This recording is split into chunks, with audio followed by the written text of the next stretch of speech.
Odun fiyatları geçen seneye göre çok daha az olsa biraz daha yükseldi tabii. Odun fiyatları bu sene 4.000 liraları buldu. Kömür fiyatları yerli kömür ve ithal kömür diye ayrıldığından dolayı yerli kömür fiyatları bugün 4.000 liradan başlıyor. 5.000 liraya kadar yerli kömürümüz var. İthal kömür de 6 liradan 7.000 liraya kadar kalite kalori farklarına göre değişiyor. 7.000 liraya kadar ithal kömürümüz mevcut. Bu sene kömür geçen seneye göre akaryakıttan dolayı biraz daha tabii yani çok olmasa da geçen seneye göre biraz fark etti. Ama bu sene artan maliyetlere göre kömür fiyatları uygun. Geçen seneye göre biraz daha fark etti. Odun kömüre göre daha çok artış gösterdi ama odun yani ileriki döneme doğru çok zam yapılmayacağını düşünüyorum odunda. Çünkü yeterli miktarda ileriye dönük odun temin edebilecek vatandaş.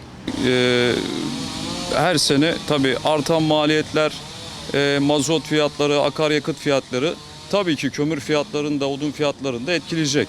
Ama kömür fiyatları özellikle bu sene daha uygun. Geçen seneden çok bir fark etmedi. Her şeye rağmen yani artan maliyetlere göre çok böyle kömür fiyatları çıkmadı yani yükselmedi bu sene. Şu an mesela bir aile bir ton odun, bir ton kömürünü yaklaşık 8.000 liraya 8-9 bin lira arasında bir kışı geçirebilir.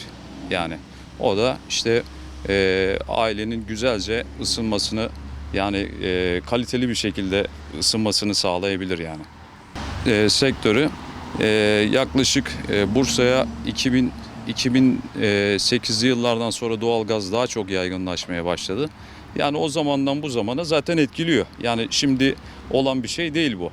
Ama her geçen gün tabii doğalgazın yaygınlaşması odun kömür satışını etkiliyor yani.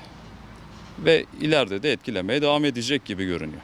Vatandaşımıza bu sene kış gelmeden odun ve kömürünü almalarını tavsiye ederim. Çünkü akaryakıta gelen zamlar odun ve kömürü etkileyecek gibi görünüyor.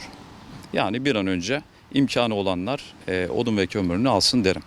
Odun ve son fiyatlarında son durum biz geçen senekine göre makul bir fiyatta devam ediyoruz.